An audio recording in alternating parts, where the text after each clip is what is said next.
Hello, everybody. Welcome to the final episode of Nutmegs and Knee Slides Early Access. Today, in this episode, we are going to be covering a little bit of transfer com- confirmation, rumours, everything like that, manager switches. It's all happening right before the World Cup even begins. So, we are going to make sure that we have got it all down. So, first thing I want to start with is the managers because those are a pretty big thing right now.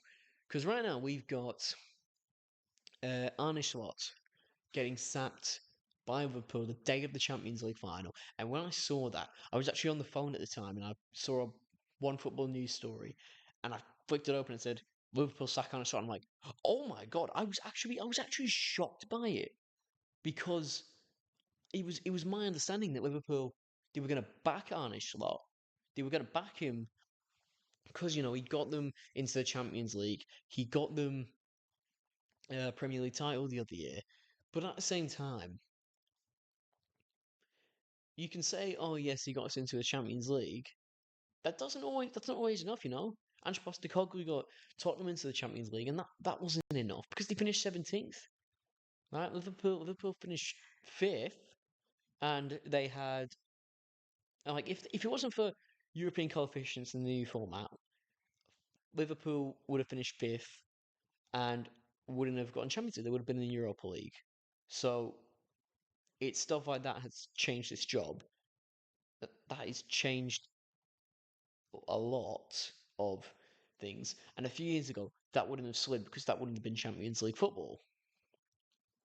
So somewhat, it seemed like a better idea for Liverpool to cut their losses and take that. But yeah, I mean, Arne Slot now sacked. It's going to be very interesting because Liverpool spent gave Arne Slot a lot of money to spend, and they get that, and they've not given them a chance to have a summer and make it right. And unfortunately, I think the reason for that is because having another summer in charge is going to cost a lot of money on new transfers. And I don't think that Frimpong or Kirkez, Isak, Ekatike, Wirtz, I don't think any of them are going to leave Liverpool. But I think that if that was Arne Slot's transfer strategy, it's not worked. Are they going to? If they're going to have a lot of money in Liverpool because that's what Liverpool do. They have lots of money. Are they going to spend like that in this coming summer? And if they do, are they going to put Arne Slot in charge and give him the money to do exactly the same thing as he was last summer? Because it didn't work. So yeah, he's now been sacked, and now I believe their ideal replacement for him was Andoni Iraola. I believe he's been given the job now. There's verbal agreements. Club is yet to announce, but he's left Bournemouth after taking them all the way to European football. So it's one step up the table for Iraola. But yeah, I think Iraola is a good coach. I think the way he's particularly this season. I mean, one of the best things about Bournemouth in, I believe, 24-25 was their defence. That was one of the best things about them, how strong they were in those ways, and also how well they attacked as well. They had good players, and you look at you look at the summer. They lost Zabani, they lost Huijsen, they lost Kirkes. Then in January they lost what's it called Semenyo. So yeah, they've lost a number of players, and somehow they finished higher. Like that's not down to the players. That has got to be down to what the coach is doing behind the scenes. Liverpool arguably last season signed Kirkes because he was the best left back in the league. He was at Bournemouth. Bournemouth had the best left back in the league, sold him, and replaced him with someone who's been just as good in Truffert. So yeah, they've adjusted Bournemouth. They've adjusted really, really well, and you've got to admire them for that. So yeah, Liverpool, if Iraola does go to the club, they're getting a good manager, and that pains me to say it because I don't like Liverpool. I don't want to see them go far and do well, but they are going to get a good manager. You know, um, Bournemouth, I believe. I can't remember his name, but they're taking the manager from Red Bull Leipzig in the Bundesliga. And so at the moment, up until this morning, it was a few. Crystal Palace were the only club that didn't have a manager. So it's interesting to see Oliver Glasner. He's going to leave the club. He's arguably their greatest ever manager with what he's done for them in such a short time. But um, yeah, Crystal Palace were the only manager without. Sorry, they were the only club without a manager, and it would be interesting to see who they sign. But as of this morning, with Jose Mourinho going to Real Madrid, Benfica job is free, and Marco Silva has left Fulham to go take that job. And the thing is, Marco Silva seems like a pretty good manager. Like he's constantly kept Fulham mid-table since they came back up from the Championship. He's taken them up and up and up. He's got them challenging for Europe sometimes, and yeah, sometimes he can get even more out of them because he does a decent job, Marco Silva. I mean, to be after Pep Guardiola was officially left, he was the longest serving manager in the league. It's like to be a mid-table coach and to be the longest serving manager, that is something. To have been at your club for to be in the Premier League since mid 2022, so that's what 23 stayed up, 24, 25. So yeah, like for the last 4 years, he's been in the league and he's been at Fulham a lot longer than 4 years. So he's been serving them a long time, and now he's going off to to Benfica. And he's not going because he's been sacked. He's been sacked because he's not going because he's been sacked. He's going because this club of who are good, from his home country, got European history, will be playing European football next year. They they have got they've gone and they've said we want Marco Silva, we want your manager, we don't want you to sack him, we want to take him because we think he's a good coach. So yeah, congratulations to Marco Silva uh, for doing that because it's been a long time I think where Premier League coach has gone to his club and he's done really well, and he's actually willingly, not because he's been sacked, because a club abroad have come in for him. We've seen players or coaches, sorry, go from lower Premier League clubs to the higher ones. We've just seen it with Iraola to Liverpool, and now it's like, yeah. So yeah, that's an interesting one. Um, as far as what Arne Slot will do now, or what Oliver Glasner will do now as coaches, we don't know. We're still waiting for, I think, official word that Enzo Maresca will become Manchester City's new coach. So I don't know what the story is there, whether they have agreed something. I believe they have, whether they're just waiting to announce it. We don't know. But yeah, interestingly, I believe it was Allegri who's become the new Napoli coach. And that kind of like Serie A coaches, they just go in circles, don't they? They just constantly go round and round in circles about what club they want to manage in Italy. like Maurizio Sarri's becoming the Atalanta coach. There's so much of it. So yeah, it's a whole thing, and I don't know what the story is. I don't know what Italian football and the Italian managers like to do with that. But there's I'm sure some they'll have their reasons for each thing. Into player transfers, this was an interesting one. Denzel Dumfries has completed a move to Real Madrid, as has Ibrahima Konate. Not completed yet. Sorry, I shouldn't say that. But Fabrizio Romano's given the here we go, so it looks like it's agreed. And like Konate, my understanding was that after the season he had with Liverpool, because he didn't do that well. I thought Liverpool had pulled the interest in him, and I thought Real Madrid had pulled the interest in him. I thought that a number of clubs had said, "No, we don't want Konate anymore," and now he's gone on free, and he looks like he's gonna go to Real Madrid.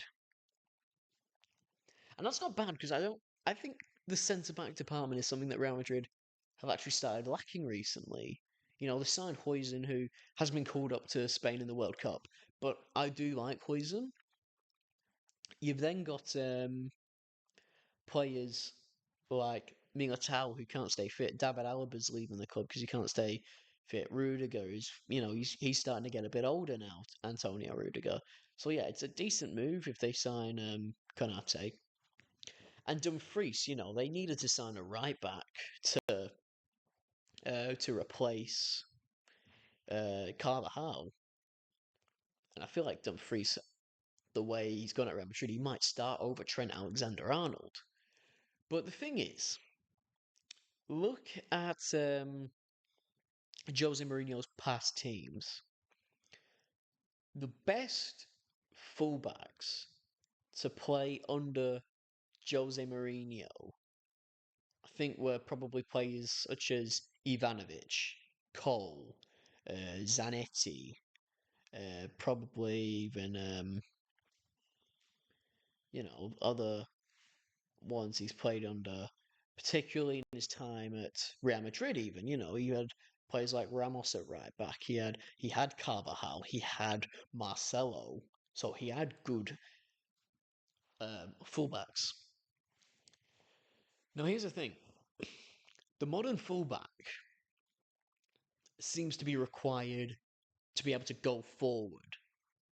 You know, they seem to need to be able to shoot. They need to be able to pass. They need to be able to dribble. And most of the time, that's the case because you look at some of the best fullbacks right now. Like your Urian Timbers, your Nico O'Reillys. They they weren't. They're not right backs. They're not left backs. Like O'Reilly was a midfielder, and Pep started playing him at left back, and he's got the best out of him. I think Gareth Bale, I believe, he was originally a left back in that, and he got moved up because he was so good at attacking. Even the same thing happened with I think Bukayo Saka because he used to be a left back. Patrick Dorgu, even he's getting played further up the pitch sometimes by Michael Carrick because he goes forward in the attacks. So obviously, like be honest, since he joined Manchester United, Mourinho's not been the same Mourinho that won a Champions League with Porto, won a treble with Inter, won the league with Chelsea with only conceding 15 goals. And I think since then, football changed. When you look at those best right backs, like I said, Ashley Cole, Ivanovic, Ramos, Marcelo, Zanetti, they were the type of fullback that was so good because they could defend. They weren't all out attacking. Ashley Cole was regarded as one of the best, mainly because he was so defensively strong. He wasn't. It wasn't required back then to always be going forward as a defender, as a fullback. And I think Dumfries is a good wing back, and that's why I think he's worked so well with Inter Milan and Serie A. Because like with the Italian way, the back three, he goes forward a lot and he works well with the Netherlands because I believe they play with the back three too. He works pretty well, Dumfries. But if he goes to a team like Real Madrid, whilst they're under a manager like Jose Mourinho, can he do that same stuff? Because we don't know if Jose Mourinho is going to change his style and maybe play a bit more of an attacking style of football. You know, he can definitely learn it because he can defend. It doesn't mean just because right backs have changed doesn't mean they don't defend anymore. They still do have to defend, and I think he's got. When you look at his build, Dumfries, he's got the physical side of that game down. But you wonder if Real Madrid, a club like Real Madrid, is the best move for him when he's not a classic right back. He's like that modern day attacking right wing back. I mean, let's face it, when Real Madrid come knocking, you don't say no. You don't just say no to them. Any player who has ever said no to Real Madrid didn't just go, no, I don't want Real Madrid. It's like, oh, I have to think about that. And they think and they think and they think, and then they decide, after careful consideration, I don't want to go to Real Madrid. Especially when you're Denzel Dumfries, you've been playing in Serie A, you've been great player for them for years. When Real Madrid come knocking, your first thought is, I'm going to go there. I'm going to go to Real Madrid. So, in a way, is it the best move for him? I'm still unsure. But what I do think is that he can adapt. Mourinho can adapt. Both of them might have to adapt. One of them might have to adapt. Maybe none of them would have to adapt. Maybe Dumfries already has that style of play. But from what we've seen at Inter, it doesn't necessarily, in my eyes at least, fit the bill of what Real Madrid, specifically Jose Mourinho's Real Madrid, would want. So yeah, that was an interesting thing. Um, we covered a lot of transfers. I think one of the others that I want to talk about is Ederson to Manchester United because that's been here we go by Fabrizio Romano. So that looks set to happen, and I think it's a good move because United obviously need a midfielder. You got Bruno Fernandes, you got Kobe Mainu, Casemiro's left, so they're gonna sign Edison, and who knows, they may even need more midfielders. I would be surprised if Man United need midfielders. I watch them week in, week out, and I could say, maybe Man United do need more midfielders. Do I think Edison's a good one? Yeah, I think so. I think he's a good player. He's been at Atalanta for a while. Whether he's the starter now over where Casemiro once was, or whether we sign someone that was better and he becomes a backup, who knows?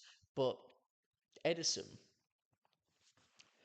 I mean, one of the things that interested me about this transfer was the fee, because I mean, he's got 1 year left in his deal, and we paid upwards of like £40 million for him,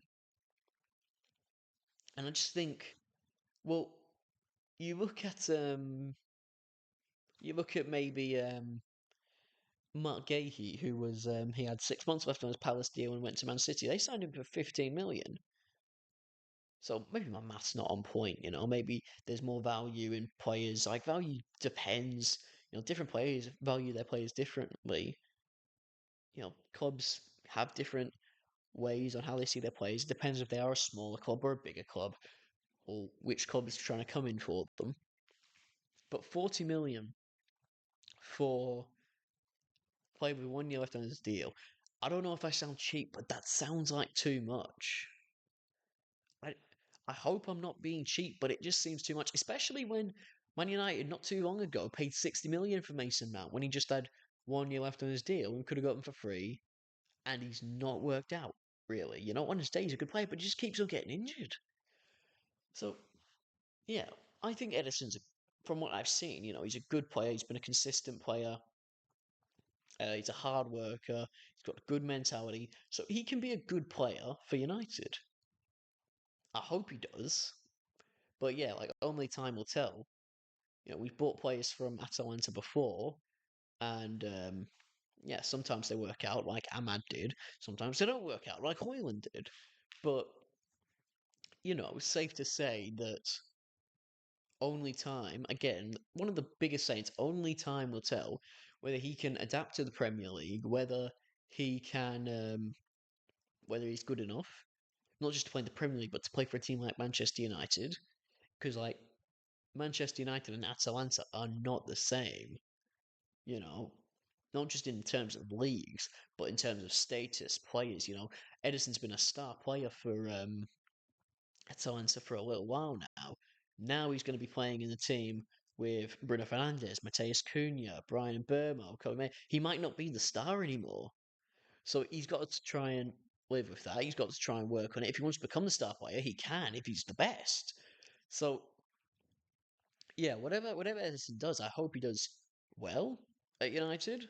I hope he can win trophies with us. I hope he scores goals. I hope he gets assists. I hope we win games. I hope we do everything that you'd want from a good signing. But yeah, I'm excited to see how that transfer does play out. So as far as I know, um, there's not much more transfer rumors or confirmed deals. The one thing to touch on though is Rafael Leao has said that he wants to leave. He wants to leave AC Milan. The thing with Rafael is, if this was 2022, I would be saying, Man United, go in there, buy this player. He's so good. He's just won Serie A with AC Milan. He's just been player of the season in Serie A. Go out there, buy him now. But it just looks like every year that's gone on since then, he's declined. He's not the player anymore, I don't think, Rafael Leao, because he was good. He was very good. He was doing good for Portugal. He was doing so well. He was playing for Milan in the Champions League. He was winning stuff with them. But when you look at Milan now, their starting attack, more often than not, has been players like Christian Pulisic, been players like Fulkrug or Santi Jimenez or Nkunku and that. I don't know whether sorry, not Rabiot starts. I don't know whether Leao always starts anymore for Milan. But it's just a case because I remember back then he said, "No, I want to stay at Milan. I want to try and become a legend here." And now he say he wants to leave. It's interesting because Rafael Leao is a good technical player. He's a good player on his day. Whether I could I see United signing him? Probably not, because I think Milan will want to use that sort of PR that he does have to try and get a good fee. But I don't think that he's a player that Man United should be going in for. I said this myself. I could see Chelsea going in, paying 50, 60 million for him, and then him flopping there. But There's not much clubs I could see him going to. I don't think there's much clubs that he'd do good at, that he'd be the standout player for. So whether he stays at Milan and tries to become the star player there, I don't know. But he'll definitely seek a move abroad. You know, and looking at other clubs, I feel like the Premier League is probably the most realistic option for him. But at the same time, I'm not sure whether or not he'll take the Premier League by storm. So yeah, who knows? But yes, happy news now. That now concludes the Nutmegs and Knee Slides early access. So now we're going to spend the next week or so preparing for the big one, the World Cup. This tournament is almost ready to kick off. Countries have named their squads, and now it's about time. So, yes, thank you very much to everyone who has been listening in to the podcast in this early access period, and we hope to provide more entertainment and football news for the World Cup and beyond the World Cup. So, again, thank you very much for your support, and we look forward to seeing you during this big tournament coming into the US in a couple weeks' time. Oh, it's so close now. So, yes, thank you very much for listening to this episode and to all early access. And we will see you in the World Cup very soon.